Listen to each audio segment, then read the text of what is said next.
Because everything's part and parcel of Krishna. Yeah, yeah. So everything's connected with Krishna. Everything's part of God. So just like we respect God, so we respect all of his energies, his different potencies and energies. And in his energies, we see him. We remember him. We should remember him. And we remember that he's in the heart of every living entity. He's there alongside even our worst enemy. The Lord is there, being friendly to him. So we should also be a well-wisher and offer respect towards all living entities. And it's not just that we're, I mean, of course, if someone's acting really badly, I mean, it's not that we have great respect for their behavior or anything, but we respect that the Lord is there within that personality. Even the person may be behaving like a demon. Of course, there's a pure soul there in that body of the demon, which is part and parcel of Krishna. And originally, they're not a demon. Originally, everyone is a devotee. Just temporarily, they're in ignorance, covered by Maya, and they're acting in a demon way or whatever, demoniac.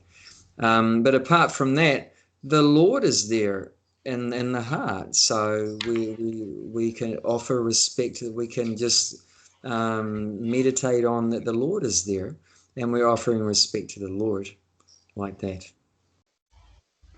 So definitely we should offer respect to the spiritual master, who's definitely not a demon, and he's worthy of great respect because he's getting us out of ignorance.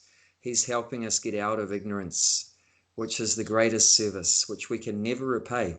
Actually, the disciple feels that he can never repay the debt that he owes to the spiritual master. Doesn't matter how many times I sweep his room or cook for him or drive him somewhere or praise him or whatever services may be, but the disciple feels that the debt can never be repaid. Because how can you pay back someone with some physical service, material service, that's given you eternal life? What equates with eternity? Nothing. $100. Even if you offer his own body, still not enough. $1,000? $1 million? No. If I give a car, make a temple, even his own body is not enough even. Whatever our body, the disciple feels like that. And however, we keep trying to. So we say, Chaku Dan Dilo Jai, Janmi Janmi, Prabhu say. That in the prayers to the spiritual master, we say, you are my Prabhu, my master, birth after birth. Janmi Janmi means birth after birth. I'm going to serve you birth after birth, life after life, to repay my debt. Try to repay my debt to you. You are my master. You are my Lord and Master, life after life, birth after birth. You have shown me how to get out of this miserable material world and get back to eternal blissful life. So, very indebted. Very grateful. We should always be very grateful to the spiritual master. So Hare Krishna Bhakti Mala, nice to see you too. Hare Krishna, how are you? Good, thank you. Yourself? Yeah, good, thanks. Good. Okay, so let's offer our respect.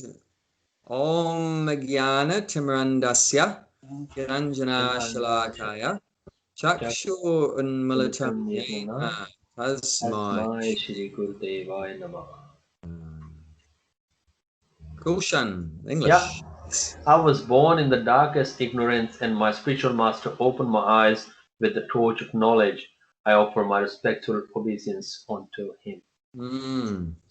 Okay, so we'll continue where we left off last week. So last week we chanted text 15 of chapter 5.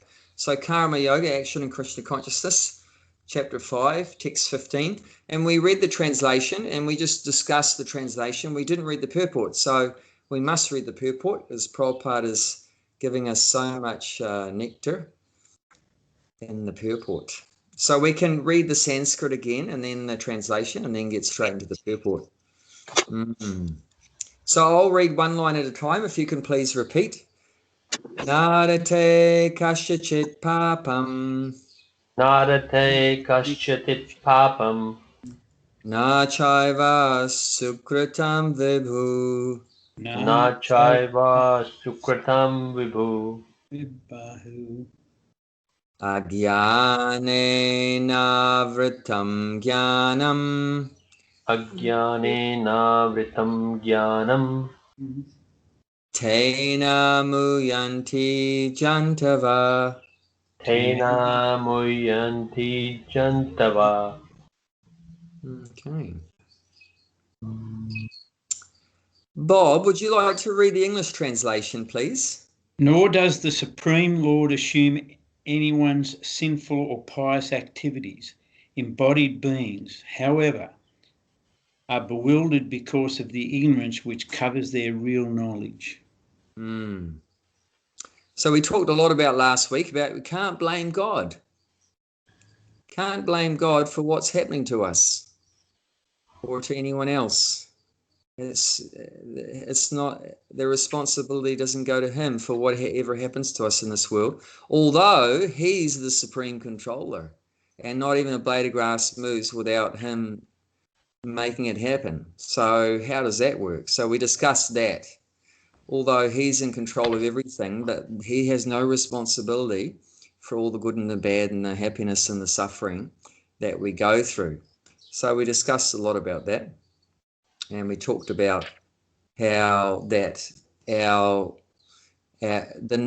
originally the soul is full of knowledge, but that it gets covered by ignorance. Especially, and we referred to the end of the 3rd chapter where Krishna talks about how our real knowledge is covered by our number one enemy of, what's our number one enemy according to Krishna in the 3rd chapter? Enemy number 1, Vairinam. Yeah, lust. By lust, which means material desires. That due to material desires, that our real knowledge, our original knowledge of who we are and who God is in our relationship with God and everything, our real happy life in the spiritual world, that's all forgotten due to material desires. And due to those material desires, and we covered by ignorance, and we suffer so much. And so let's get straight to the purport. Okay, Sarah. The Sanskrit word Vibhu means the Supreme Lord, who is full of unlimited knowledge, riches, strength, fame, beauty, and renunciation. Okay, let's just stop there. Sorry, I didn't get very far. So Vibhu is in the verse. The word Vibhu is there, and Prabhupada's saying it means great. That the Supreme Lord is. He didn't say it there yet. Vibhu means the Lord who is full of. But later on, he says that Vibhu means great. So one definition of Vibhu is great. So it refers to the Supreme Lord. Prabhupada saying Vibhu refers to the Supreme Lord because who is the greatest? That's God. Vibhu, who is Vibhu? There's only one Vibhu, the greatest person. There's only one. We're not all Vibhu. Gulshan's Vibhu, Bhakti Mala's Vibhu, Sara's Vibhu. We're not all great. No, what are we? Prabhupada explains that later on. We are Anu. Our definition is Anu. Anu means very small, very tiny. We're very insignificant. As we know from the Vedas, the soul is 1/10,000th the thickness of a tip of a hair. No, it doesn't just say the hair, but the tip of the hair. So 1/10,000th the thickness of the tip of the hair. That's how big we are. We're Anu. We're tiny. Like the Sanskrit word for atomic or atom. Atom, of course, is the smallest thing that scientists know about is the atom. So Anu means atomic. So that's our size. We're atomic in size. We're very minute. That's why the scientists, they can't find the soul in the body. Therefore, they say there is no soul. There's no soul. Why do they say there's no soul? Because they can't see it. Even with their, best microscopes, they can't see the soul because it's very tiny. Actually, I think they can't see an atom either. I think they just see the space around it or something, and therefore they've determined the atom. The atom is so small. But the Lord is very great. So this is the definition of God. If someone says, well, what is God? What is, you're talking about God. What is God?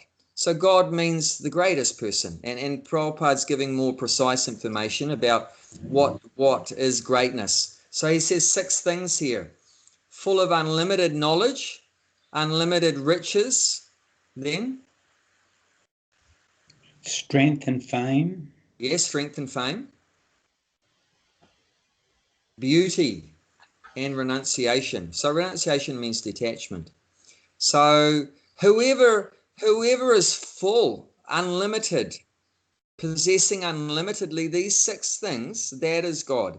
That's the definition of God in the Vedas. And we've talked about it before many times. That's what Bhagavan means. Bhaga means opulences, and Van means one who possesses. So Krishna, like here in the Bhagavad Gita, it says Bhagavan Uvacha, which means the Supreme Person of Godhead is speaking. It doesn't say Krishna said, it says God said. It doesn't say Krishna Uvacha in the Bhagavad Gita, because then we might think, oh, it's just Krishna. It's just he's just a cowherd boy, or that was brought up in Vrindavan, and then he went to Mathura, and then he became a king. He was a great king. We might think he's just a cowherd boy or a king. So it doesn't say just Krishna Uvacha, Krishna said. It says Bhagavan Uvacha. So we make no mistake, no misunderstanding that who is speaking is God is speaking. God is speaking. And who is God? God is Krishna. And what is God? Bhagavan possesses all opulences. So these are mentioned here, these opulences, beauty, strength, and so forth. So we all possess some of these things, isn't it? More or less. You know, you might be richer than me, but, you know, I might have more knowledge than you. And, you know, someone has more beauty than me. And, you know, so we might have a lot of one thing, but we don't have a lot of something else. You know, we might be very detached, but, you know, we might not be very beautiful or whatever like that.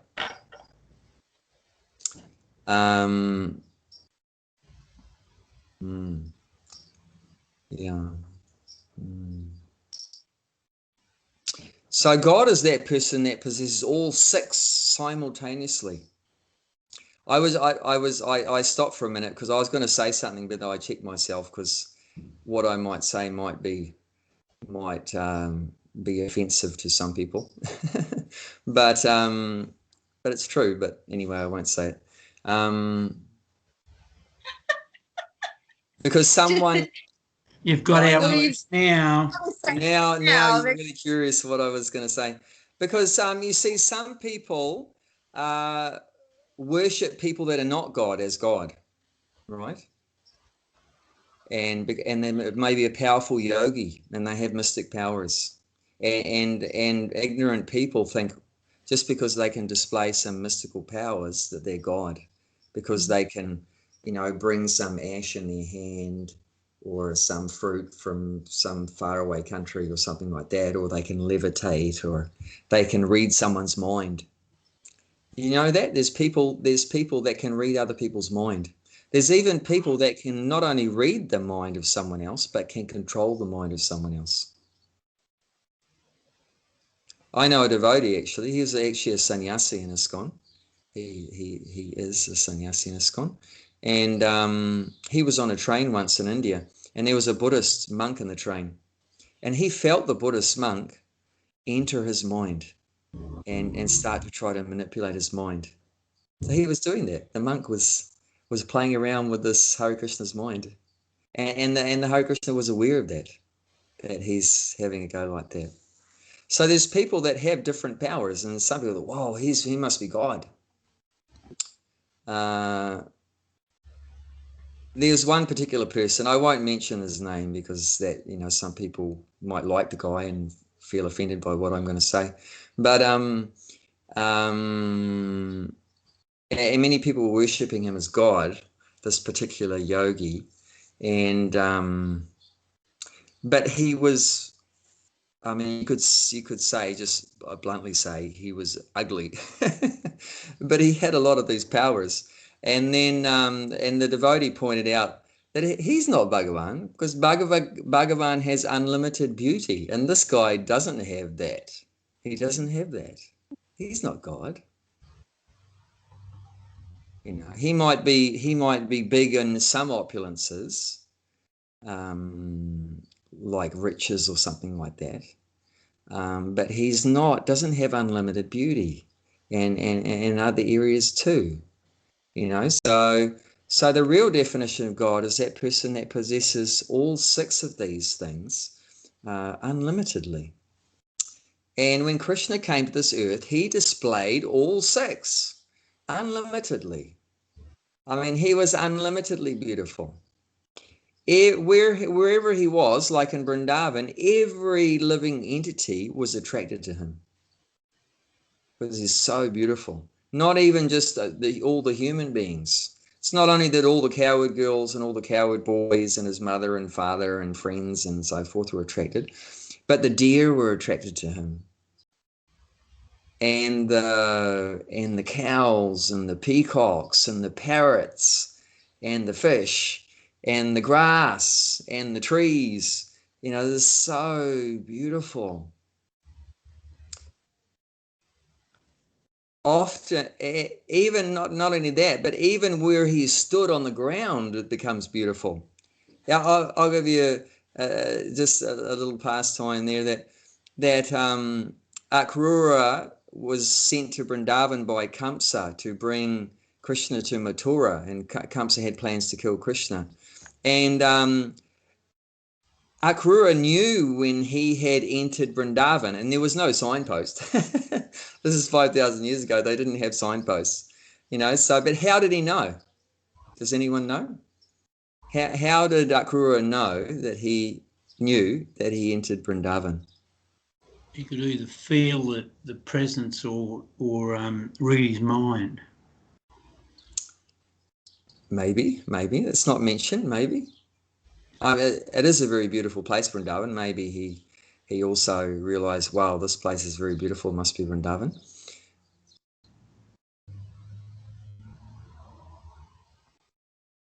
He saw Krishna's footprints on the ground, all over the place. Yeah, normally what happens though, like your footprints get smudged off, right? Because other people will walk over them and things will drive over them, and they wouldn't last very long. Is it like at the beach or something, right? You know, they'll get stood on by other footprints, and they won't last very long. But Krishna's footprints, they weren't touched by anyone, because everyone had so much respect and love for Krishna's footprints that no one would dare stand on Krishna's footprint. So Krishna's footprints were everywhere. It's so beautiful. Even his footprint is beautiful. After he's gone somewhere else, even the print he's left on the ground. Krishna has different markings on his soles. Did you know that? On the soles of his feet. This is also how we know that Krishna's God, because it says in the Vedas what markings are on the feet of God. That there's an elephant goad, that's what you used to prod an elephant on. That there's a lotus flower on the left big toe. I'm just giving an example, which is really specific detail. And then there's a club on the right, heel, and so forth like that. There's a whole heap.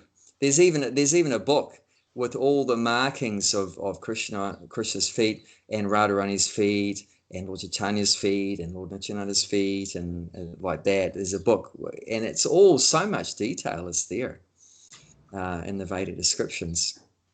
So there's no mistaking. There's different symptoms that we can tell who's who like that. So, and so beautiful. And Krishna would play his flute, and the gopis would just drop everything. One tune Krishna played on his flute, and the birds in the sky, when that sound entered their ears, the birds in the sky would be stunned in the sky, like they couldn't flap their wings. They'd just be stunned in the sky. another tune Krishna played, and the calf, which is sucking the mother's milk from the udder, the voice, the throat of the calf would get choked up and it couldn't drink milk anymore. Another raga Krishna played on his flute, the river Yamuna would stop. Can you imagine how such a powerful force as a river, how that would be stopped? Of course, we stop it with a dam, and it requires so much tons of concrete and so forth to do that. But Krishna didn't use any concrete or anything. Just with his flute, he stopped the river. And not only stopped the river, it would go backwards. It would go reverse. It would flow the other way, upstream. Can you imagine what power is there, you know? And another tune Krishna played on his flute, the gopis would go mad. So when that sound would enter their ears, if they were cooking for their family, they would just leave it and go to that sound. If they were getting dressed, they would just quickly try to do something. And often they would put their top clothes on the bottom part of their body and the bottom clothes on the top part of their body. And they would just run out of the door with one earring on and one bangle, and they wouldn't even finish off and so forth. And they would leave their family members, even if they were holding their baby, which is obviously very precious to every mother. They would just put their baby down and go. So what kind of, and it's not that they were consciously thinking, I'm just going to ditch my baby, but that force is so powerful that you can't do anything about it. It's just like a magnet in iron. If the iron goes near a magnet, it's just immediately going to go to it. It's not like the iron can do anything about it. It's just a powerful force, and it just happens automatically. So Krishna is just so beautiful.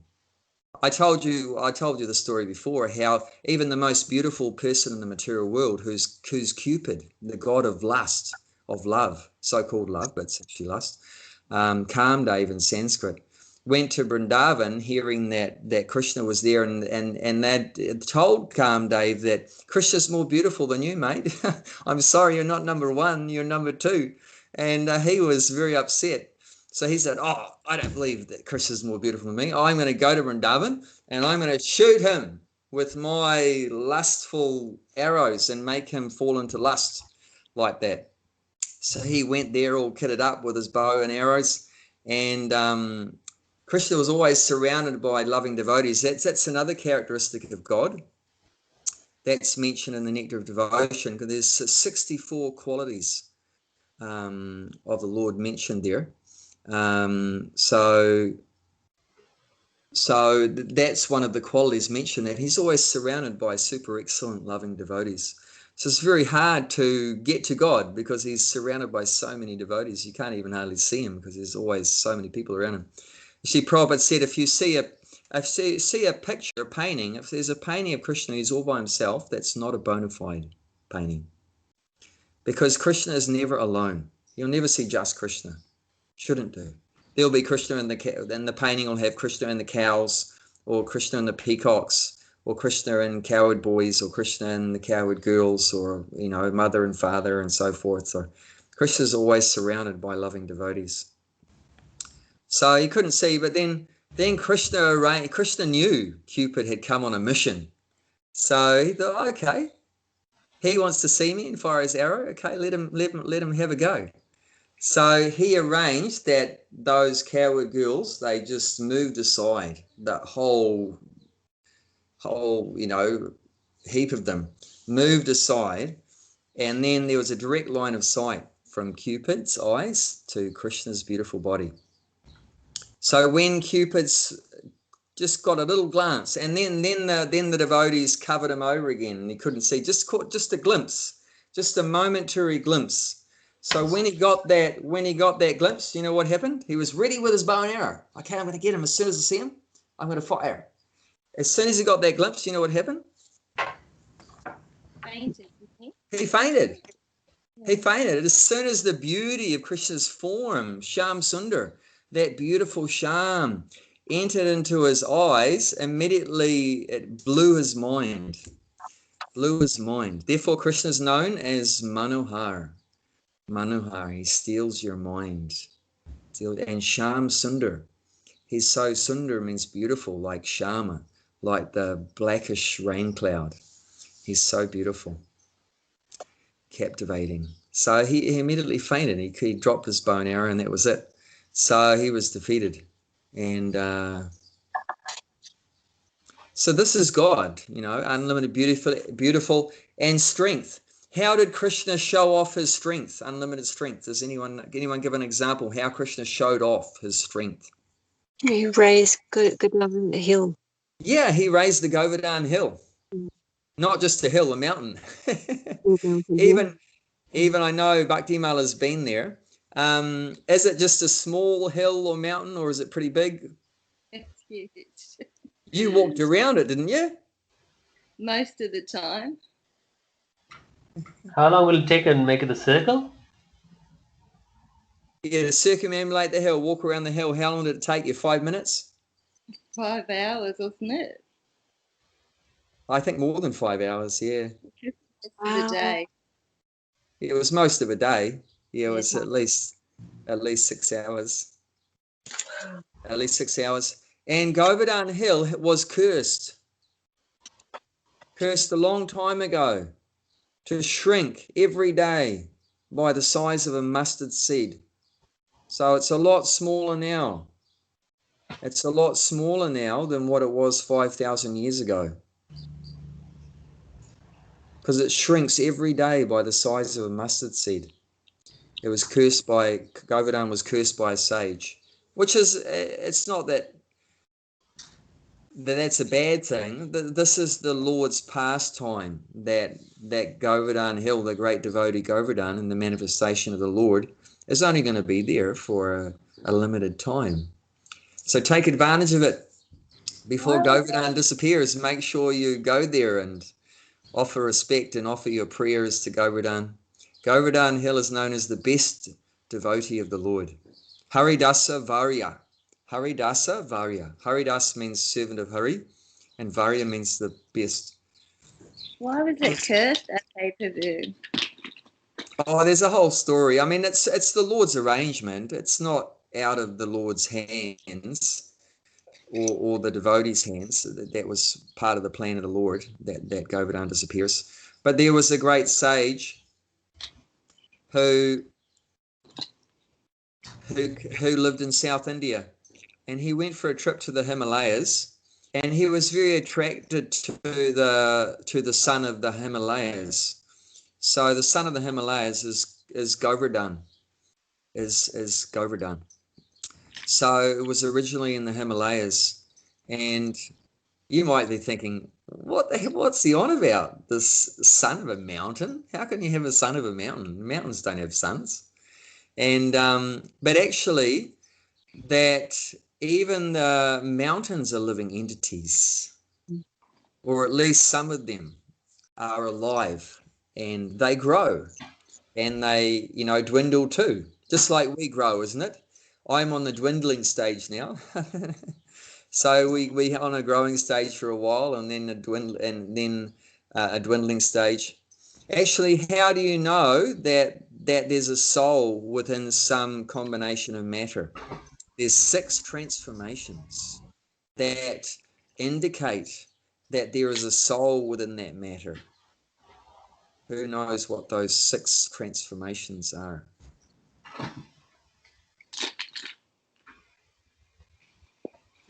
I always get them confused.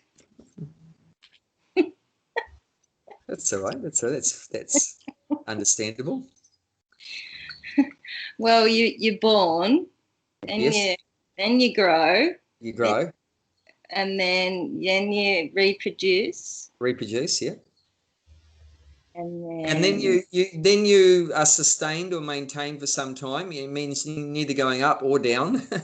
So you just sustained for some time. And then after that, then what happens after that? The curve goes up and then peaks out, flattens off, and then what does it do? go downhill. Downhill is called dwindling. So, and then last but not least, Death. death. Yeah.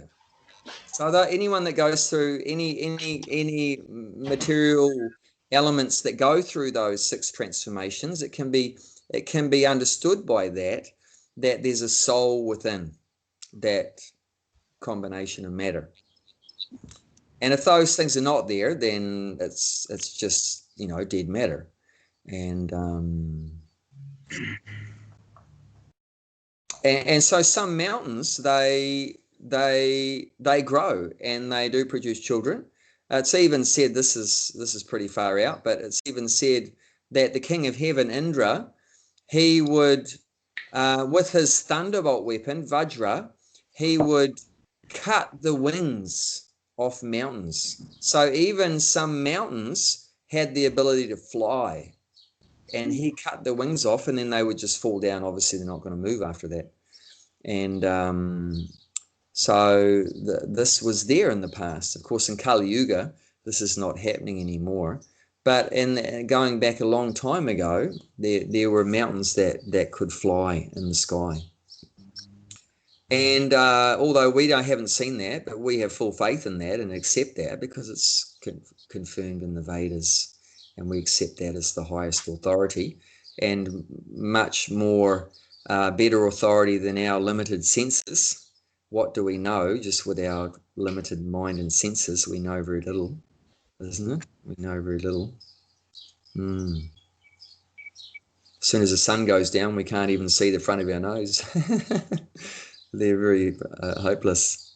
You can't see anything that's very small. Like I said, you can't see the soul. You can't see anything that's very big, isn't it? You can't see anything that's very big.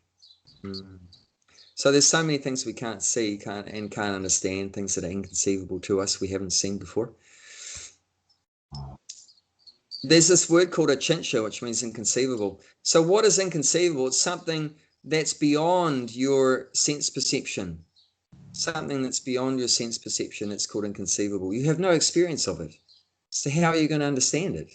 You can't really understand it because you don't have any experience of it. But we accept these inconceivable statements as truth because it's mentioned by perfect personalities like God and God's perfect devotees that have transcendental senses and a far greater, realm of experience and knowledge than us. So, and then that way we can slowly get a grasp of things that are beyond our experience. Like I'd never seen a flying mountain, but I know about them now, through these descriptions. So we can learn about a lot more than just what we've experienced, which is important. Human life is meant for that. Human life is meant for that. And so he just proved his strength, and then his knowledge and renunciation and wealth and all these things he proved. I don't want to go into all of them, others won't get anywhere any further. But he demonstrated all 6 of these opulences in unlimited ways. Even like wealth, right? He had 16,108 wives in Dwarka, and he had a palace for every single wife. I mean, you tell me even Bill Gates can't do that. He can't build that many palaces, and they were fully made of marble, not made out of wood and concrete and plastic, but made of marble and jewels, all the walls, and they didn't have a light bulb. That was illuminated by jewels. And if it's as big as your wedding ring, jewel, it's not going to illuminate very much. It's as bigger than your fist. The jewel in the wall is bigger than your fist, the rubies and emeralds and sapphires, and they had jewels you don't even know about. Like, has anyone seen a Chintamani recently? This is called a touchstone. That whatever you touch a Chintamani with, it turns iron into gold. If you touch the Chintamani to iron, it immediately becomes gold.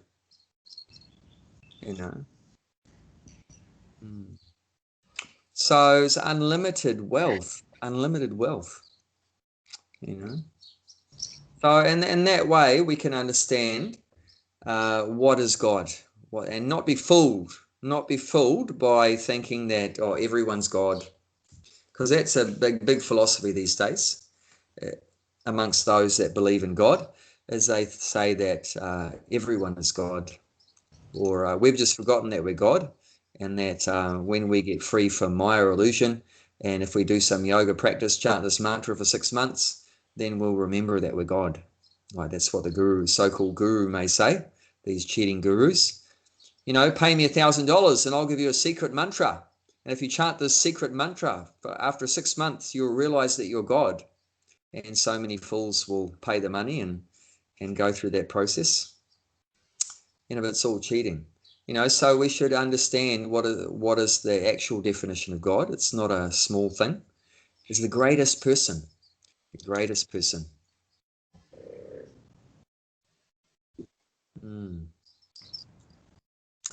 Okay. Sarah, do you want to continue? Okay. He is always satisfied in himself, undisturbed by sinful or pious activities. Okay, I'll just make a quick comment here. So this is another understanding of what God is, who God is, that he's a person that's always self-satisfied. That's called Atma Rama. Atma Rama means pleasure, a pleasure from the Atma, from the self. The Atma is the self, from our soul. So it's just satisfied from within. So, and Krishna's devotees could also have this quality of being self-satisfied. Now, this is a thing in materialistic life, nobody is satisfied. Nobody. Actually, only the Lord and the Lord's pure devotees are fully satisfied. How do we know that a materialistic person is not satisfied? Because he wants more. Yeah, he wants more. One reporter asked the richest man in the world some years ago, named John Paul Getty, that when you're all alone, sir, what do you think about when you're all alone? And what did he say? I think about how to make more money. You know, so he's not satisfied. I mean, my God, you know, he's the richest person in the world. Why does he want more? But it's not that he needs more money, but he's just not satisfied. So nobody is satisfied with the way they look, with how much money they have, with their partner, you know, their house, their mobile phone. You know, I've seen that. Someone, you know, just got one of the latest mobile phones, you know, spent over $1,000, and then another model comes out, and there's nothing wrong with the one they have, but then they want the next one. You know, it's complete waste, but they're just not satisfied like that. So nobody is satisfied. If they're satisfied that there's no invention will happen. No invention will happen, which will be a good thing, save time. People spend their whole time racking their brains. Oh, I've got to make this. How can I do this? How can I make this? You know, how can I make a light bulb or whatever? You know, how long did Newton take to, you know, make a light bulb? You know, it took him years. You know, so, but that was years of his precious life, which was meant for self-realization. He wasted, you know, creating a light bulb. You know, and the sun, Krishna's already created a light bulb anyway. It's called the sun, which is much better, and it's free. And it's free. And then if that was the case, then we won't be having this class because there won't be any internet. Yeah, that's true. I mean, we So can take some advantage good tools of as well. We can take advantage of technologies. Yeah. But, you know, in traditional life, you know, the people would be living with the guru, would be living with the teacher, you know. Because we've diverted so much from Vedic culture, we're also spread out and, you know, everywhere like that. But if we were living in a Vedic life, you know, all these things would be unnecessary too, because, you know, you're living with the teacher and the Gurukula like that. So, you know, we've created so many complexities for ourselves, and we say, oh, I can't live without this, you know, I need this. But, you know, it could be very different. You know, we accept that, and that's part of Kali Yuga, that all these things will happen, the technologies and everything. So we go with that. It's no problem, and we use it in Krishna's service, the light bulb and the computer and internet and everything like that. As long as we use in Krishna's service, that matters. Yeah, that's the main thing. Use it in Krishna's service, and that will purify us. And okay, so what was I? What point was I on? What point was I on? I've lost my train of thought. Being self-satisfied. Yeah. Good. Thank you. So I'm definitely not God because I don't have unlimited knowledge. I sometimes forget things. You are the representative of God. Yeah, but not God. Yeah. No. So No one's. yeah, self-satisfied. And then why then say, well, who cares, that I'm not completely satisfied? Who cares? What does it matter that I want more and more? What's the big deal? So what is the big deal about that? What's the problem with not being satisfied? If they're satisfied, they will drop their ego. Their ego keeps them to want more and more. Yeah, okay. So it wants more and more. So, but what problem does that create for us that we have that, unending greed and wanting more and more, never satisfied? What does that do to one other part of our being? Well, it keeps us trapped in material life, it just Yep, and definitely. The material desires never end. yeah. You want more and more things. And what effect does that have, that you have more and more desires?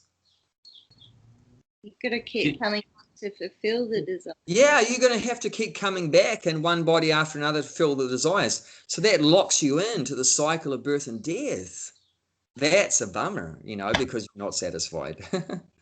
Oh, this body is too short. If only I had a taller body. Okay, Krishna will give you the body of a giraffe in your next life, mate, if you don't watch it. So, like that, or the other way around. Oh, I'm too skinny. I wish I was fatter. Okay, Krishna give you the body of a pig in your next life, mate. Watch it. Now, hippo. So it locks you into another body. And also, what does it do even immediately? That dissatisfaction, what immediate effect does it have on you? And Sarah should answer this question because she deals with these people on a daily basis. Well, people are just unhappy, they just... It disturbs the mind. Dissatisfaction, it agitates the mind by this lack of satisfaction. There's no peace. That's what it does. It destroys your peace of mind. As soon as you're not satisfied, what's that? Oh, sorry to Would you interrupt. agree? We should ask this. Ask the psychologist. We should ask the psychologist. That's her expertise is in the mind, understanding the mind. So People get identified with their mind. Then they get yeah, tucked in the mind, and then they get identified with their mind. They're in their mind all the time, and it's just all that mental sort of chatter about how unhappy they are and how things aren't working out for them, and if they, if only things were different.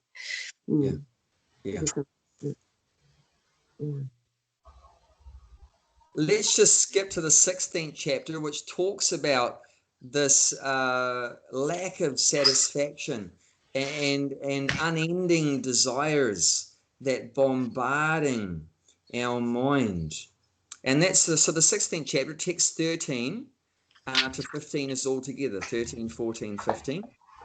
And it goes on to 16.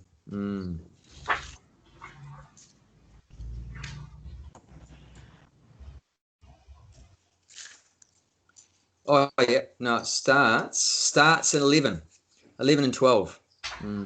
So, sorry, are we still in text 5? Sorry, No, we've leaped off to chapter 16, just to look at how a materialistic person. 16. Yeah, chapter 16, texts 11 and 12 are together. So this is just looking at how someone that's not a devotee of the Lord is not satisfied, and what effect that has on us by not being satisfied. So who wants to read that? Is that where it starts? They believe? Yeah, please go ahead, Bob. They believe that to gratify the senses, what have you done wrong? They believe that to gratify the senses, they believe that to gratify the senses is the prime necessity of human civilization. Thus, until the end of life, their anxieties are immeasurable, bound by a network of hundreds of thousands of desired and absorbed in lust and anger. They secure money by illegal means for sense gratification. So that's the goal of the non-devotee, the materialistic person, is just to be a slave of the senses, gratify the senses, you know. And are the senses satisfied with what you give them? Okay, let's give the tongue some food. Is the tongue happy? No, wants more. You know, let's give the genitals some sex. Is it satisfied? No, because they go from, you know, one partner to another and so forth, and, you know, and just wanting more and more and never satisfied. And so you go through all the senses and they're like that. Doesn't matter how much you give the senses, they always want more and more and more, never satisfied. And the effect this does is so much anxiety. Now, where is the anxiety? Anxiety is something that's in the body? No, it's in the mind. Anxiety is in the mind. Of course, when the mind is in anxiety, then it creates disease in the body. That's why we call dis-ease, right? Dis-ease, not at ease. What's not at ease? The mind is not at ease. When the mind is not at ease, not peaceful, then it creates dis-ease, you know, physical problems, you know. So, but this is the vicious cycle. You know, you make the goal of your life to satisfy the senses, and immediately, you know, your mind is overloaded with hundreds of thousands of desires. I want this and I'll be happy. I want this and I'll be happy. I want this and I'll be happy. And even if you get those things, they're not happy. There's no happiness in it. You know, the guy that told me I was earning 50 grand a year and I was thinking if I have 100 grand a year, I'll be happy. He worked extra harder and he suffered so much because of that extra hard work. And then he got 100 grand. Was he happy? He told me no. He was more unhappy when he had 100 grand than when he had 50 grand. You know, so it just locks us in to so much anxiety, so much misery. I'm happy more now rather than when I was earning 180,000 in the Glory Jeans. Now I'm earning not even 10 grand. I'm much happier. See, there's our proof. There you go. Yeah. I'm not just talking philosophy. Yeah, no, 100%. Evidence. 100%. I just go around. There's the same cafe, and I just seen so lucky. I just sold it, and then it's great. You know, my bills still get paid.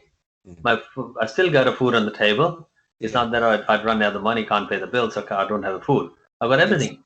Yeah. So it's that's wonderful. And you have Krishna, so that really Yes, is. that's right. And Krishna's servant, Abhicharan Das. That's the most intelligent thing to do, is to have Krishna. Because if you have Krishna, what does that mean? And what does Krishna have? He has unlimited wealth. And you have Krishna? Oh, that's it. You got a jackpot. What does that mean? Jackpot. Otherwise, how is it Oh. that Prabhupada left India? I just heard him say in a lecture, I left India with 40 rupees. And now I have 40 crores. That's a big difference. 40 rupees. Like now, one Australian dollar is about what, 50 rupees? 55, yeah. 55 rupees. So it's not much. 40 rupees. Of course, back in 1965, 40 rupees was... It could be like a $5, $10. It was $8. It was $8 US dollars. Yeah, there you go. It was $8 US dollars. So, and then he had 40 crores. What's a crore? Oh, one crore is like a 10 million. Oh, no. I think it's 100 million. 100 million. Yeah. So 1 crore is 100 million rupees. So he had 40 crores. And so, multiplying. That multiplication, nobody gets that multiplication. Oh, wow. You know, but Krishna's devotee gets that multiplication because he has captured Krishna in his heart by being a devotee of the Lord. And the Lord is full of all opulences, like what we've been reading. Like one time Prabhupada said to the devotees in the temple that were dressing the deities in the temple, you try your best to decorate the deities and make the deities look more beautiful. If you make the deities look more beautiful, then you will become more beautiful. But if you neglect to try to make the deities look beautiful, then Krishna will take all of your beauty away. So just by that connection with Krishna, we can become more beautiful, more knowledgeable, more richer, whatever it is. Not that the devotee wants any of those things, but I'm saying these are automatic.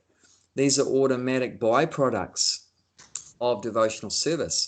And you become satisfied, and the result of that is mind becomes peaceful, and the result of that is less anxieties, and the result of that is you become happy, because you can't have happiness without peace, and you can't have peace without satisfaction.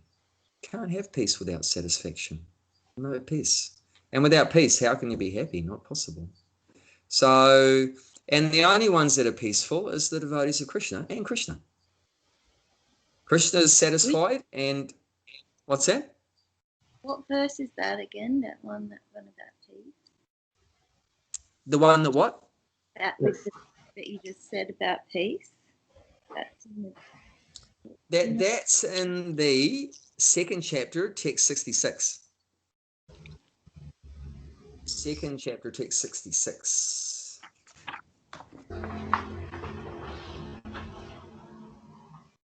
Yeah.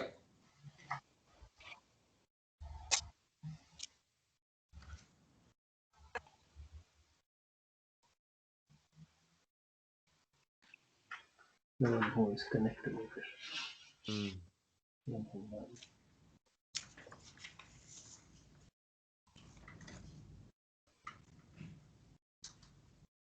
So that steady mind, that's satisfaction. The steady mind, and only a Krishna conscious person can have that steady mind, and that's because. And why doesn't the devotee's mind go here and there and everywhere like the materialistic mind? Because the devotee has made the goal of their life to serve Krishna's senses, whereas the materialist has made the goal of their life to please their own senses, and the senses are never satisfied. But when we make the goal of our life to serve Krishna, then we become completely satisfied. And why is that? Because Krishna is an unlimited reservoir of bliss. So, and that's what we're looking for, is bliss and happiness and peace and all these things. So as soon as you become connected with Krishna by chanting Hare Krishna, Krishna Krishna, Hare Hare, Hare Rama, Rama Rama, Hare Hare, or hearing Krishna's words like here in the Bhagavad Gita, or tasting Krishna's prasadam, associating with Krishna's devotees, something in relationship with Krishna, as soon as you become connected with Krishna in any way connected with Krishna, and he's the reservoir of all pleasure, of all bliss, immediately you become satisfied. Like Dhruva Maharaj, that's a great example. He was so dissatisfied. He was brought up a full-on materialist, the son of a king, and he was peeved off because he got booted off his father's lap by his elder brother, who was more dear to the father than him. So he was really jealous and everything, and he said, stuff these guys, I want a kingdom greater than my father. So he went to perform austerities to get a great kingdom. That was his goal, to get a bigger kingdom than anyone else. And then he, by good fortune, bumped into Narada Muni, and Narada Muni said, that you perform austerities to please Narayan, to please Krishna, and you'll get whatever you want. Like that. So he tricked him, and then he performed these austerities, and he got to the point where he actually saw God. He saw Narayan. And then when he finally saw Narayan said, okay, my dear Dhruva, what do you want? And what did Dhruva say? Now that I've seen you, my Lord, I don't want anything. I had wanted a great kingdom, but now I've realized this is like bits of broken glass. And you, my Lord, now I have achieved you. You are like a beautiful jewel. I have found a beautiful jewel. Why do I want bits of broken glass? I don't want any more material things. You are more better than all of these things. I'm completely, he said, now that I've seen you, my Lord, I don't want anything. I'm completely satisfied. He wasn't satisfied before, but after seeing the Lord, he became completely satisfied. And, you know, he's only a 5-year-old boy, and the Lord invited him to give some prayers, some glorification. But he said, I'm just a little 5-year-old. I don't know any prayers. But then the Lord touched him on his head with his conch shell, and immediately he became full of transcendental knowledge, and he offered these most beautiful prayers, which you can read in the Srimad Bhagavatam. You've got that now, right, Sarah? Yes. Yes, so you can read that now. So most beautiful prayers of Dhruva Maharaj. You'd never guess if you read the prayers that they're from a 5-year-old. Normally 5-year-olds don't speak beautiful poetry, but especially transcendental poetry. But see, the Lord is full of knowledge. And if you come close to the Lord, you'll also get knowledge. Actually, I'm a number one idiot. But the only reason why I can say anything useful is because of the connection to the Lord. You know, and we realize now it's not me speaking. It's all the mercy of the Lord, the Shakti of the Lord. I'm an idiot. You know, I don't know anything. You know, but it's just due to the contact of the Lord, due to chanting and hearing from the Guru and everything like that. There's so much mercy is coming, and that all these things like knowledge comes and everything comes automatically, you know.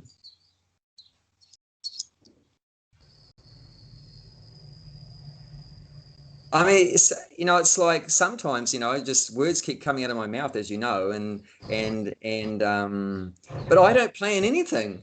I don't even know what I'm going to say. I didn't know what I was going to say today. I don't have anything written down. I'm just as interested in what's coming out of my mouth as maybe what others are, because it's something. It's just interesting for me because it's not. I realize it's not coming from me. So this is the amazing power of associating with the Lord, and then our life becomes very auspicious. Our life becomes very auspicious, automatically, and we become satisfied. We become satisfied, happy in any condition of life. If one particular time in your life you might live in a palace, and you're very happy. And another time you might live in a shack and you're happy as a devotee. One day you might have a wonderful feast, 12-course feast, and you're happy. And another day you might just have rice and dal, or just rice, and you're happy. So whatever comes of its own accord in due course of time, you're just satisfied with it. The word is called yadrichaya. Yadrichaya, beautiful word. It means somehow or other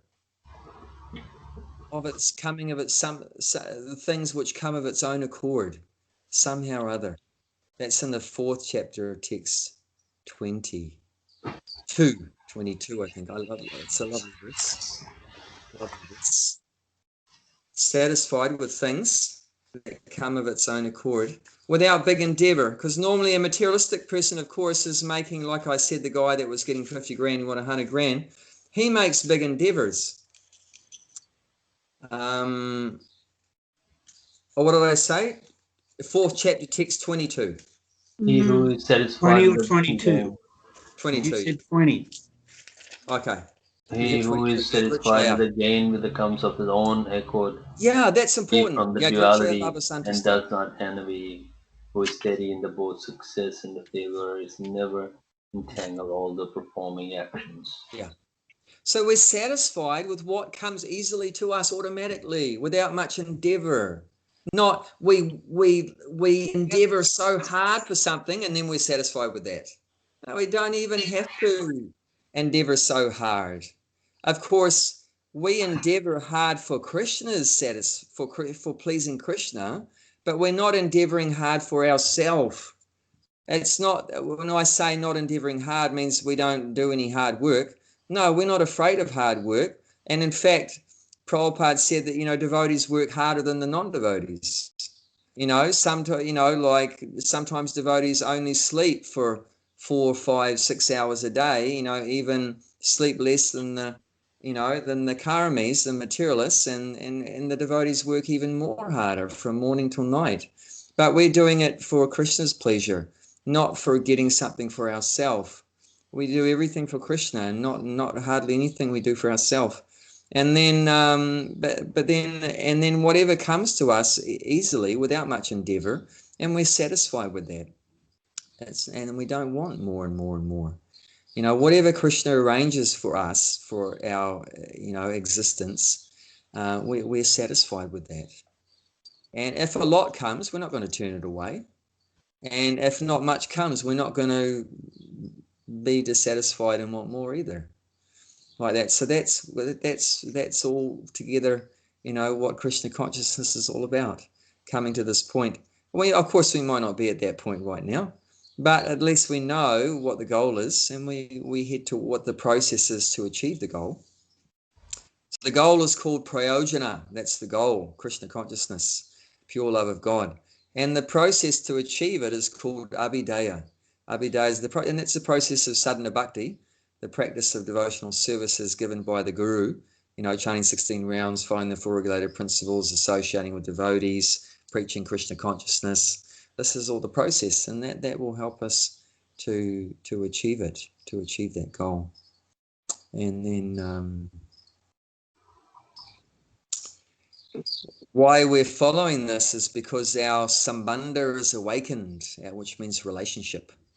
That I am an eternal soul and Krishna is a supreme eternal soul, and we have a loving relationship, and we're suffering only because of an absence of that relationship, because I've been divorced temporarily from Krishna, and that's why I'm suffering.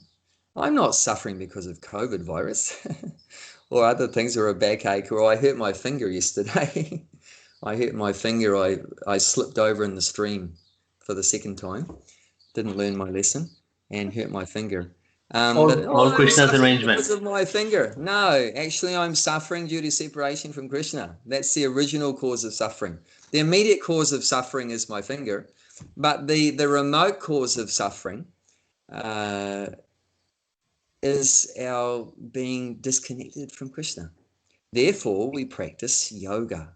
Yoga means to link up again. We want to reconnect with Krishna. Now we're V-yoga, means we've terminated our relationship, which is madness, completely madness. I'm just such an idiot, to terminate my relationship with Krishna. So we have to regret that and repent that I'm such an idiot. I turned away from Krishna, and I should get more kicks in the head and sore fingers for what I did, And Krishna's so kind to give me the opportunity to make things up and get back the relationship.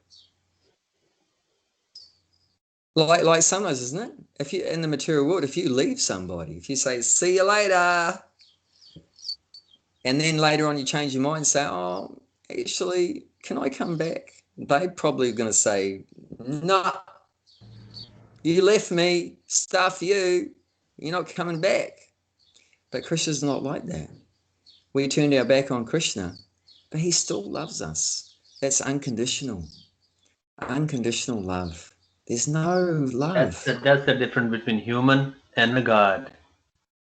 Human can say, but the God never, because their nature is to be love. Krishna's nature Krishna's Swabhava. nature is love. He's full of love. That's the difference between human and Yeah. so Krishna consciousness. I think the hard work is there, but there's no struggle. Yeah. Well, there is a struggle, believe me. Just the hard work. Once you think everything is arranged by Krishna, it's a hard work, but no struggle. Struggle is like a materialistic people. They do struggle. I know what you're saying. I know what you're saying. On one side, you're right. There's no struggle, and on another side, there is a struggle. If you think, yeah, but maybe Yeah, I'm not in your because- position. I've never been a president, so I don't know that. You were, so you know more than me. Yeah. So yeah, there is some difficulties there, but you know the difference is that, like Krishna says in the 18th chapter. Let's look at that. It's one of my favorite verses, actually. The 18th chapter, text number 68. So the end of the Bhagavad Gita, just before the very end, 18th chapter of 68, and Krishna reassures us and gives us a warning simultaneously in this verse. Machchita savadogani mat prasadat prashasi atat tetam ahankaran nasroshasi vanakshasi. Who wants to say that one? English man, not in the Sanskrit. English. For one who explained the supreme secret to the devotee. No. Oh, sorry, I gave the wrong verse. Sorry, 58. 58. Spelling mistake, okay. Brain mistake. If you become conscious of me, you will pass over all the obstacle and the conditioned life by my grace. If, however, you do not work in such consciousness, but act through false ego, not chanting me, not hearing me, you will be lost. Yeah. Exactly. Yeah, that's right. So once you be double-edged sword. Yeah, but once you think it's all Krishna's arrangement, then what's so the there are worry? obstacles. Otherwise, Krishna wouldn't say, you'll cross over all obstacles. So there are obstacles. Even if I go to the prison, that's a Krishna's arrangement. Like if that's supposed to be, whatever I've done in my past life or things like that, it's all Krishna's arrangement. It's mercy. Yeah. Like that's Savabhama Das. He was in the prison in salted bread and that in 2 years and 2.5, 3 years there. But it's all Krishna's arrangement. It's all once you're in the thinking of it's mercy.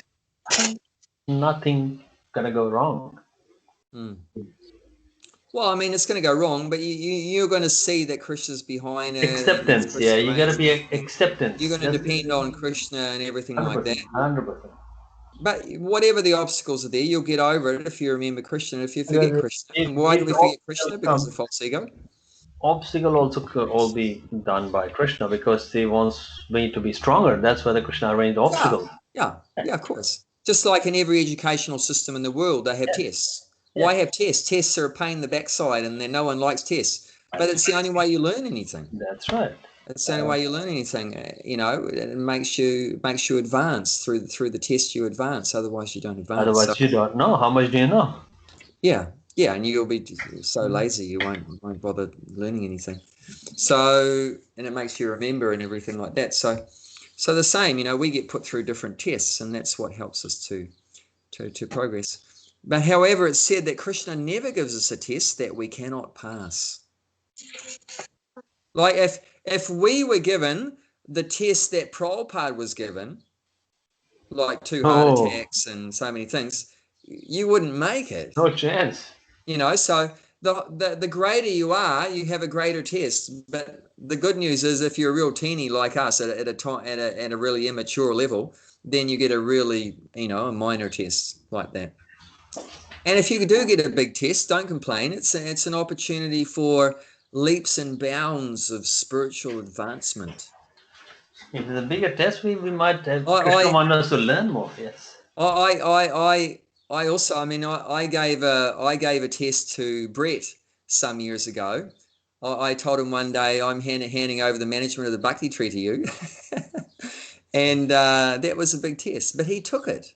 He took the challenge. And I saw him in my own eyes.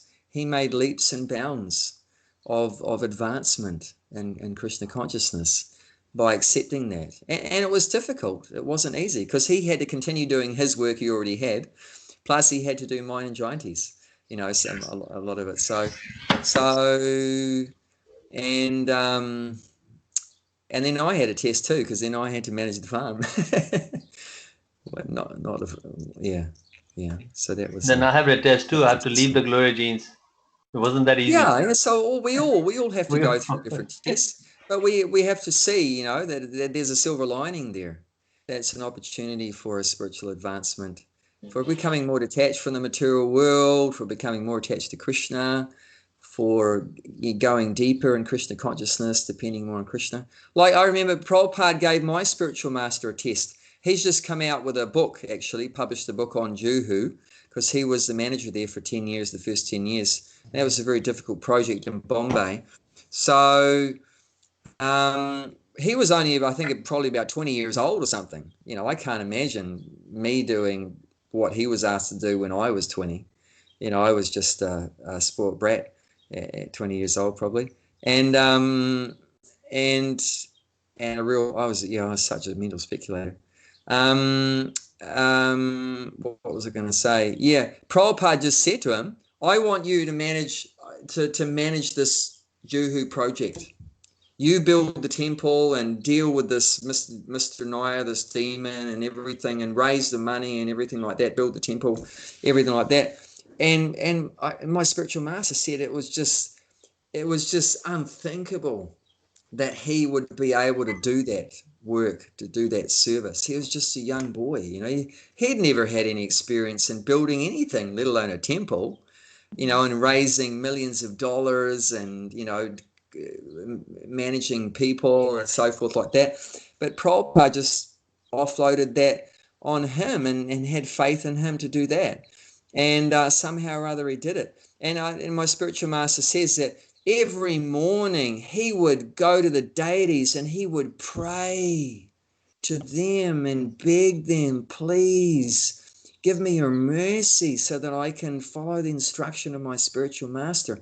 Because he realized on my own, I can't do it. I can't do this. This is impossible for me to do, but you can do it. You know, you give me your power, give me your energy, give me your mercy. So he realized that the only reason why he was successful because he begged Krishna and prayed and cried and pleaded and depended on the Lord and everything like that. So it's like that. If you're conscious of Krishna and you pray and depend on them and beg for their mercy and everything, then you'll get over all these things. But yeah, otherwise it's very difficult, very difficult. And you know how long it took to build that temple from beginning to end? You wouldn't believe it. Bhakti Mala, did we go there? I'm just trying to think. Oh, you didn't go to that temple. You didn't go to Bombay. That's right. Yeah. Well, Gulshan, have you been there? Have you been to Juhu? No, Juhu temple. No, I haven't been there now. It's fully made of marble, magnificent, huge temple. But from beginning to end, it only took just over a year. Is it all? You wouldn't think it. I mean, if you went there, you'd say, no way. No way. No way 1 year, you there. barely run around the government to get the paperwork done. Yeah, especially in India, building that in India. You won't even get the paperwork. It was a miracle. It was completely a miracle. But I mean, it took many years to overcome the obstacle of the demon that tried to swindle them. That was many years. That started from the early 70s to 76. So that was a battle went on for like at least 5 or 6 years. But the actual construction of the temple, that was just boom. That was just about a year. It was so many miracles. Yeah, a lot to say.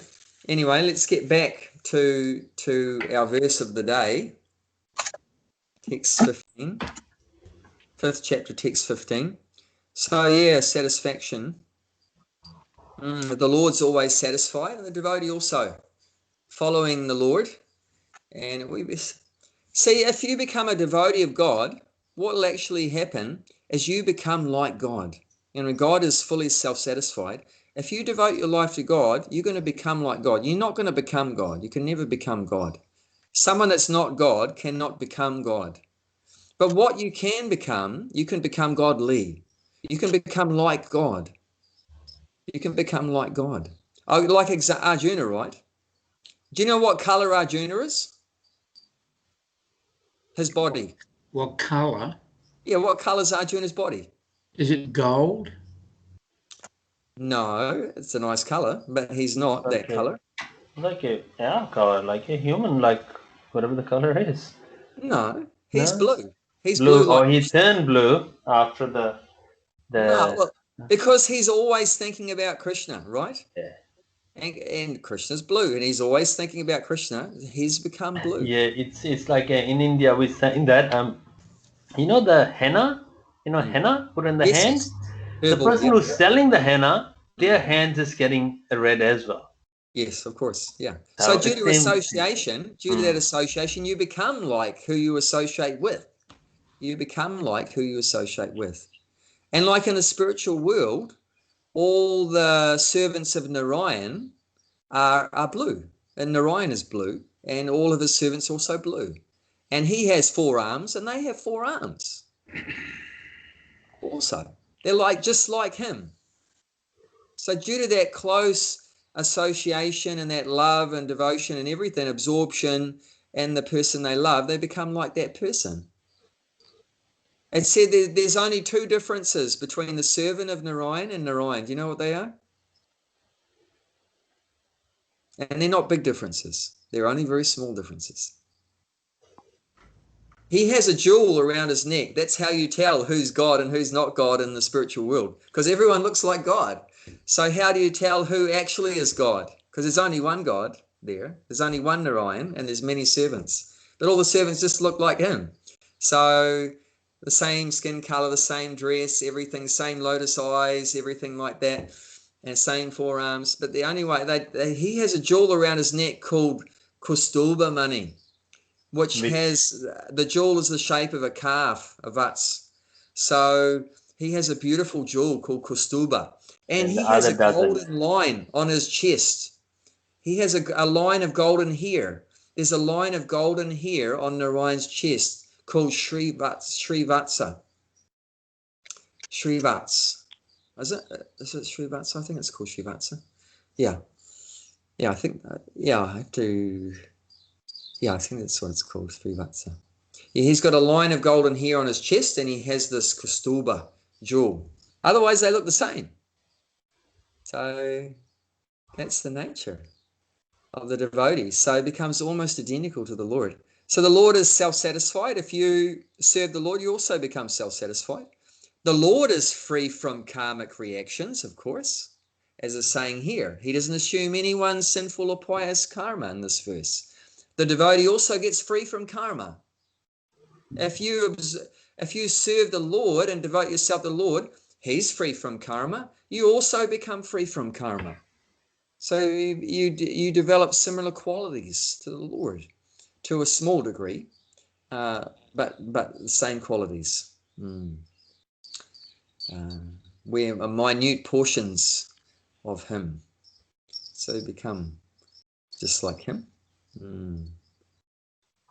Is the same happen that, like, if you're serving your guru and then exactly, and then day and night, whatever the guru wants, that you will become like a guru, like you're not going to be your guru, but you will be acting like a guru, talking like a guru, the way your guru act and talk?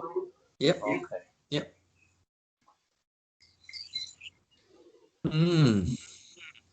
I mean, you still retain your individuality. Yeah. You're never going to lose your individual nature.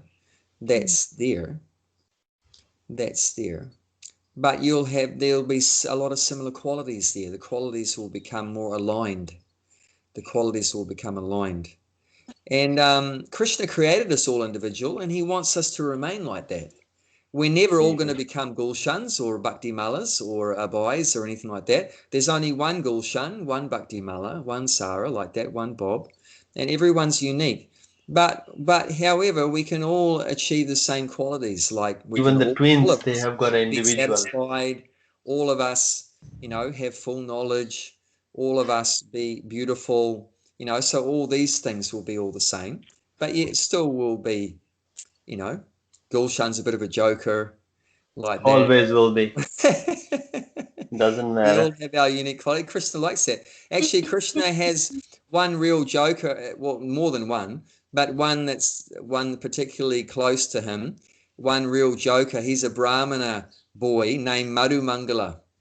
Madhumangala, he's a super joker. He's a transcendental joker. And he gives so much pleasure to Krishna by his joking and like that. Sometimes he'll go around, like that noise? Yeah. There's armpits, making that noise. So he'll make Krishna laugh by, slapping his armpits and everything like that. And he loves laddus. He can just eat unlimited laddus. You can't come to the end of when he's had enough laddus. And you might think, well, God, he's not satisfied. How did he end up in the spiritual world? But this is a different thing. He's doing it to please Krishna. He's doing it to Krishna enjoys seeing him eat so many laddus like that. So, and his spiritual body's a bit plump. So he's very unique like that. And Krishna enjoys. He's doing it for Krishna's pleasure. And Krishna enjoys that variety. Krishna knows the intentions. Life, the mother of enjoyment, right? So that's why Krishna made us all so unique. So we're not going to lose that. The idea is we're not going to lose that. But just we'll have the same transcendental qualities that pleases Krishna. Krishna's pleased by that. When the devotee is satisfied and knowledgeable and detached from sense gratification and all these kind of things. So we'll have these similar qualities. Oh, this purport's too good. We're not getting very far. But anyway, that's all right. Churning the nectar. Okay. Sarah, please continue. We've got a few more minutes. He does not create a particular situation for any living entity, but the living entity, bewildered by ignorance, desires to be put into certain conditions of life, and thereby his chain of action and reaction begins. I'll just explain this. So, see, this is seems contradictory. So, the God's in control of everything. So he's making everything happen. So it should be his responsibility, and that he's doing everything. We're not doing anything. But actually, what we are doing, we're desiring. So he's not making us desire that particular thing. We started off with that. That was what initiated our whole entanglement. With our free choice, we desired to turn away from Krishna and enjoy sense gratification and try to imitate him as God. We had a desire to be God and to be the enjoyer. So we initiated that. That wasn't him. He didn't make us, play God. We, with our free choice, we wanted to play his role, to be God, to be the enjoyer. So that initiated it. And then he said, okay, so be it. He's the controller. You can't do anything without him. So he said, he knows what we want. Okay, so be it. Okay, go to the material world, have this, you can control this universe, control this planet, have this partners, have these senses, so you can enjoy your senses and all these kind of things. So he's doing everything, but only after our desires. That's why he doesn't have the responsibility, because it's what you wanted. You wanted it. He gave it to you. So you can't turn around and point the finger at him. Why did you give me this? And he'll point the finger at you and say, hey, mate, you wanted it. I just gave you what you wanted. So there you go. So it's not his fault. He's just giving us what we wanted. And then you got what you wanted and you suffered. But then it's not his fault that you suffered. So we have to really be careful what we desire for. Yeah, so that's the moral of the story. Be very, very, very careful what you desire. And if you know that secret of desire, this is what we have control over. That's the only thing we have control over. I don't have control over scratching my head or scratching my nose. That the demigods and Krishna are doing that. The super souls doing that. But all I have the control over is what I desire. So if I desire something very beneficial, like I really want to come back to you, Krishna. I desire to surrender to you and follow your instructions. Then Krishna will say, okay, have that. So be it. You'll get, I desire to go back to the spiritual world and serve Krishna. Krishna will say, okay, have that. You know? So you can use that in our favor, that we have that free choice. And if you dovetail your desires with what Krishna wants. See, before we desired separately from Krishna, just what we want. But when we surrender to Krishna, now we just desire what Krishna wants. Well, what's the whole Bhagavad Gita about? In the beginning, Arjuna just wanted to do what he wanted. I don't want to fight. But at the end of the Bhagavad Gita, what's the difference? He said, I'll do whatever you want. Now I'm not going to do what I want. I'm going to do what you want. Sure. And Krishna gave him that choice. Krishna says that in the end of the Bhagavad Gita. Now I've told you everything, Arjuna. Now, what do you want to do? He didn't say, you have to do this. He said to Arjuna, "What now I leave it up to you. What have you decided? What do you want to do?" And then Arjuna said, that verse is 18th chapter, text 74, I think. Let's read. That's another far out. This is really, this is really getting to the essence of what the Bhagavad Gita is all about. This verse. Where is it? 72, I think. 18th chapter, text 72.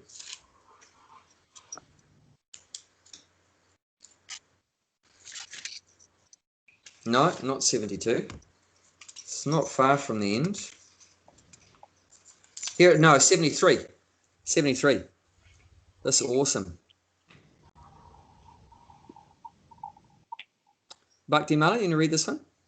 Arjuna said, "My dear Krishna, O infallible one, my illusion is now gone. I have regained my memory by your mercy. I am now firm and free from doubt, and I am prepared to act according to your instruction." Free choice. So he used that free choice, and now he's going to do what Krishna wants. Before he wasn't surrendered. He was going to do what he wanted. But then he changed and did what Krishna wanted. So this is the power of desire. This is the power. Desire can get us out of this material world, or desire can keep us in this material. Desire keeps us in this material world. But the same desires, if we dovetail it with what Krishna wants, then can get us out of this world. And that's our choice. It's up to us. That's power. We have a lot of power. You wouldn't believe how much power we have at our disposal. People think, it's all destiny. We have to go through whatever. It's all destiny, whatever. But you can change your destiny if you change your desires. Yeah, sure, your life is stuffed up now because of your past desires were stuffed up. Your past desires were completely corrupted, crooked desires. Therefore, my current life is stuffed up.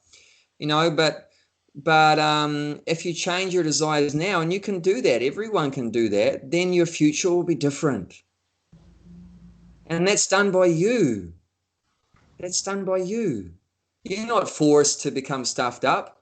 We have that choice, whether we're stuffed up or we're liberated and blissful. That's our choice. And I'm not saying it's an easy choice. It's difficult to surrender to the spiritual master because we have egos and we want to be independent and do what we want and so forth. I mean, even Prabhupada's guru had so many disciples. How many of Prabhupada's disciples were fully surrendered to the guru? Why Prabhupada was so successful? Prabhupada said the reason why I was successful because I didn't deviate 1 inch from the instruction of my spiritual master. But how come others didn't do that? There was thousands of disciples. So, yeah, it's not easy to surrender, but we do have the potential. We do have, because we have that free choice. And it might be a struggle to use it in a particular way because we're so conditioned to use it in the wrong way. But even though we're so conditioned to use it in the wrong way, we still do have that potential. We are a conscious being.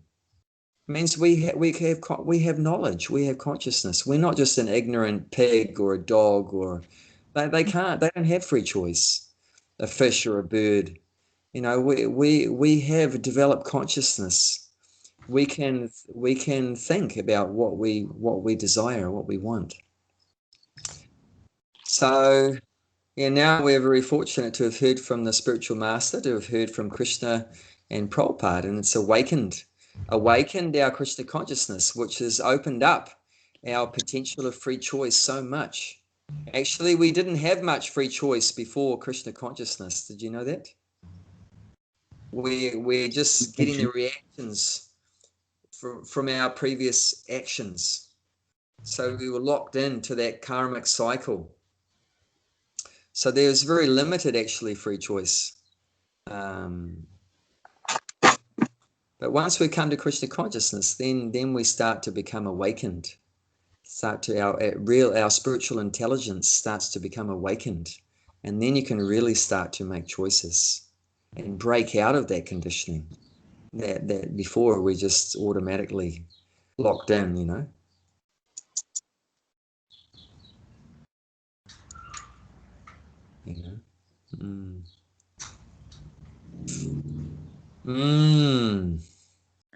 Hey, can I ask you something that's probably a stupid question, but you said that Krishna, he doesn't ever leave the spiritual world. Did I? Did you or not? What you mean in this session or another time? Another time. That Krishna doesn't leave the spiritual world? Yeah. Well, and Krishna's always in the spiritual world, but at the same time, he's always traveling around the material world. It's like a transcendental roadshow. So he's always traveling around. When he left this universe 5,000 years ago, he went to another one. Okay. And then when he left that one, he went to another one. So he's always traveling around the material world out of his love for his children, the conditioned souls. And at the same time, he's always in the spiritual world. Yeah. I mean, what I might have mentioned, there's a verse that says Krishna never leaves Vrindavan. Okay. Krishna never leaves Vrindavan. Yeah. So, but then of course we know that Krishna went to Mathura, and then after that Krishna went to Dwarka. Mm-hmm. But it's actually said there that who left, I mean, who went to Mathura was actually Vasudeva Krishna, which is the four-handed form of Krishna. So Vasudeva Krishna went to Mathura and Dwarka, and the original two-handed Shamasundar Krishna stayed in Vrindavan. And then, but then the devotees in Vrindavan couldn't see Krishna outside. He wasn't apparently there, but he was manifested in their hearts. He was manifested in their hearts. So it said Krishna entered into the hearts of all of his devotees in Vrindavan. After Vasudeva Krishna went to Mathura to kill Kamsa, then the Shamasundar Krishna entered into the hearts of his mother and father and the gopis and the gopas, and they were feeling separation from him. They were feeling separation from him, but he was always in their hearts, like that. I don't know if that's what you're referring to, what I was talking about. But anyway, what's your question about that Krishna never leaves the spiritual world? Well, so it's like when he comes to the material world, it's like when he has the 16,000 wives and he just makes lots of himself.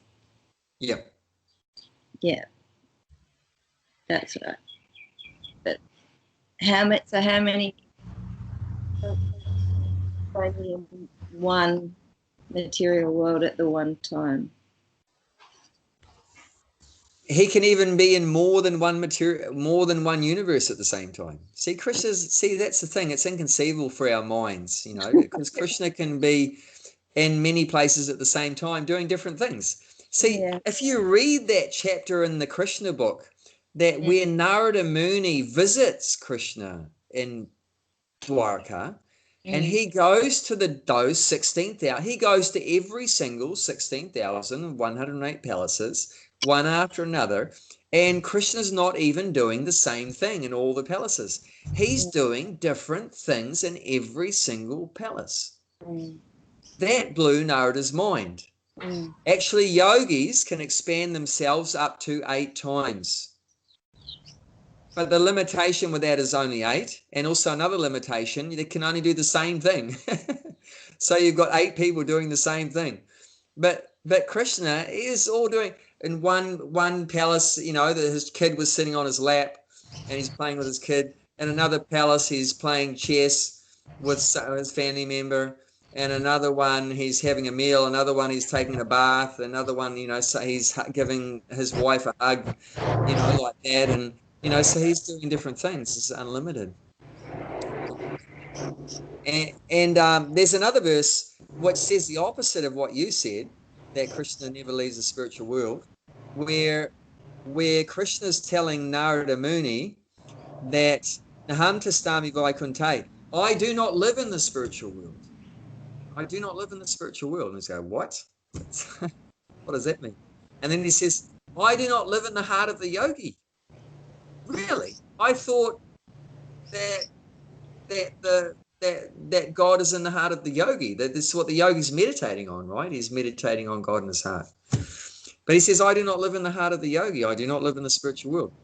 He lives in devotees. He said, yes, I reside wherever my devotees are singing my glories. That's where I live. So if Sara is singing his glories in the Blue Mountains, he lives there. He's living in the Blue Mountains with Sara. If Bhakti Mala is singing his glories in Newcastle, he's there. If I'm singing his glories in this godforsaken place called Takahui in northern New Zealand, then he's there. Bhakti Mala even singing that while she making the cupcake, and whoever eat the cupcake, they started to come in again and again. Yeah. So he's in many, many places, and as many places as there are devotees singing his glories. And I can tell you for sure, there's a lot of devotees on this planet Earth singing his glories. So there's a lot of Krishnas and on all those places. And he's enjoying hearing his devotees lovingly.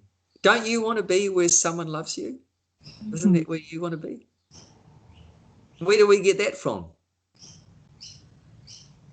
Actually, Prabhupada explains very, very interestingly and very logically, you can understand God very easily by understanding yourself, because you're a part of God.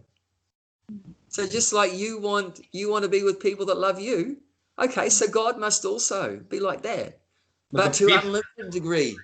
Yeah, but people love can change, but the God love never change. Today, Yes. I love you. Tomorrow, I may not love you, but the God love never change. Yes. Yeah. But deep down in our hearts, that's our nature, that we are searching for that pure love. Yeah. Now we've temporarily been covered by Maya and contaminated. But even though we're covered by Maya, we still have these propensities. We can't shake them off. Like we're searching for love. Otherwise, why do we search for a partner? Why do we want children? Why do we get a dog or a cat or, want to have friends? Because we have that loving propensity. And where do we get that from? We get that from Krishna. We get that from Krishna. Where does this whole concept come from of boyfriend, girlfriend? It comes from Krishna. Krishna has girlfriends. That's where we got it from. Where does this concept come from of mother and father? It comes from Krishna.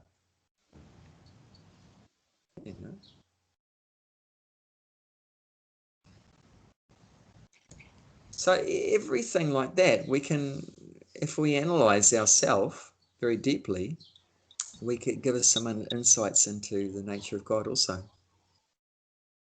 Yeah, so he's wherever he stays, wherever people love him. And if you don't love him, then you'll never see him. And it's the same with us, right? If someone hates your guts, are you going to hang around? No. No. Then, like that, then he's not going to force himself in your face. You'll never see him. If you want to forget God, God will help you to forget him. Did you know that? If you have the desire to forget God, God will make all the arrangements that you never remember him. Like that. And that see, he's so neutral. In that way, he's not partial. And that's in the 9th chapter, text 29, that he explains how he's neutral. He reciprocates just according to your desire. If you want to love him, then he'll love you. If you want to forget him, then he'll stay out of your way. So he's very fair. He's very fair. He's not partial. You can't accuse God. Oh, why does God give so much attention to his devotees, but he doesn't give any attention to others? No, but that's the devotees giving 100% of his attention to God. So God will just reciprocate according to that.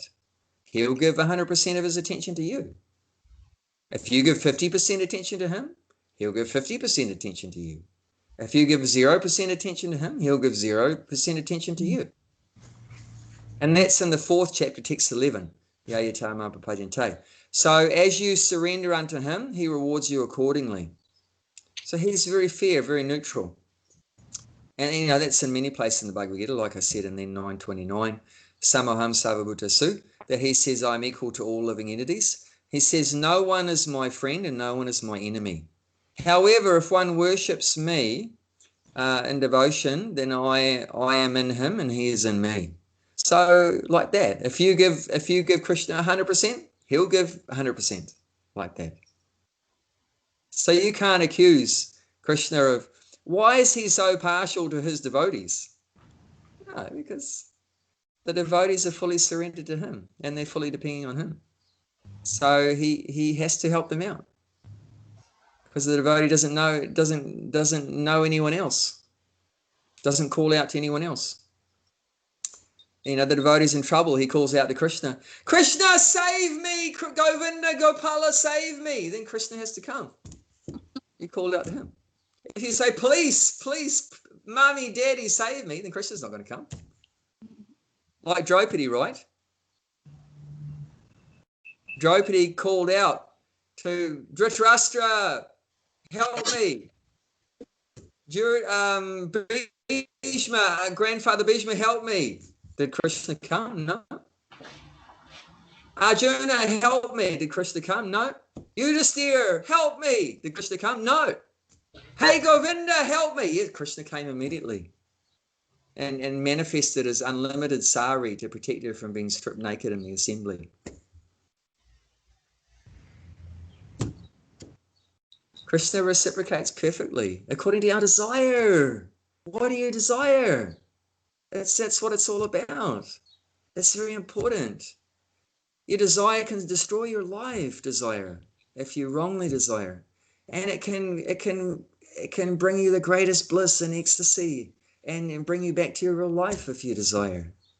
Desire is the all cause of sufferings. It's desire of all cause of suffering as the source of liberation. Yes. Depending on how you use it. Oh. Yeah. So we should, consider that very thoughtfully. And before we put in our next birthday wishes or under the Christmas tree or New Year's birthday? Why celebrate the birthday? What did we do good in our life to celebrate our birthday? Did nothing. What present do you want for your birthday? I want pure bhakti. I want pure bhakti. I want the association of devotees. I want a lecture from you. One time, there's one verse in the 4th canto Bhagavatam where a devotee is saying, he's praying to my Lord, oh my Lord, as I suffer the reactions of all my previous karma, please give me the association of your loving devotees, birth after birth. See, devotee's very humble. He's not thinking, I'm so great, I'll go back to Godhead like that. Of course he is anyway. But he's not thinking like that. He's a very humble devotee. He's thinking, I'm a sinful wretch. There's no one more worse than me. I am the most rotten rascal that exists. I'm the lowest person. But anyway, Krishna, you are the most merciful. Please I only ask one thing. As I suffer due to my past karma and the material life after life, please give me the association of your loving devotees, birth after birth. And what does Prabhupada say in the beginning of the purport? He says, this is the best prayer. This is the best thing to desire. Have the association of devotees. Because if you have the association of devotees, there's one thing that won't happen. You're not Suffering. Well, you may suffer, but you're not going to forget Krishna. That's the one thing that's going to happen. Because the devotees are always talking about Krishna and chanting his glories and like that. And so you're always going to be remembering Krishna. And I'm going to go early to the Bhakti tree today to do some carrots and a beetroot. So I need to go. Hare Krishna. Hare Krishna, yeah, that's a sign we have to finish off. Thank you very much, Gulshan Prabhu, for joining in. See you, Gulshan. Yeah. Lucky carrots being cut by Gulshan. Lucky carrots. Those carrots are going to get liberated, being cut and offered by Gulshan. Even the vegetables benefit by us. Did you know that? Even the vegetables benefit by associating with devotees. Even the vegetables benefit. Even the bugs. Even the bugs they get to hear Hare Krishna. One time, Prabhupada, he was staring at the floor in his room, and the servant was wondering, what is my guru doing? He hasn't done anything. He's just been staring at the floor for 10 minutes. And then Prabhupada suddenly said, Shruti, that was his name, Shruti Kirti. Shruti, do you see there's a bug on the floor? It hasn't moved for a long time. I think it must be hungry. Go get a prasadam flower and take it outside. It needs some nourishment. So even he was so much love even for the bug. So even the bug is benefiting, getting in contact with the devotee and then a prasadam flower and so forth. So fortunate. There's one bug coming up the stair right now, up the stairs. There's one bug called Jayanti coming up the stairs, coming to bug me, telling me, stop talking about Krishna. Enough talking about Krishna. Actually, you can never talk enough about Krishna, but we have to do other services other than talk about Krishna. So that's life. That's the greatest. Krishna. That's my greatest austerity, is to stop talking about Krishna. That's very austere. I have to get going too. So thank you so much. And You're welcome. Welcome. Thank you. Hare Krishna, everyone. Krishna. Thank you, Bhakti-Mala. Thank you. Hare Krishna. Yeah, so nice to see you. It's lovely to see you both too. Thank you. I'll see you next time.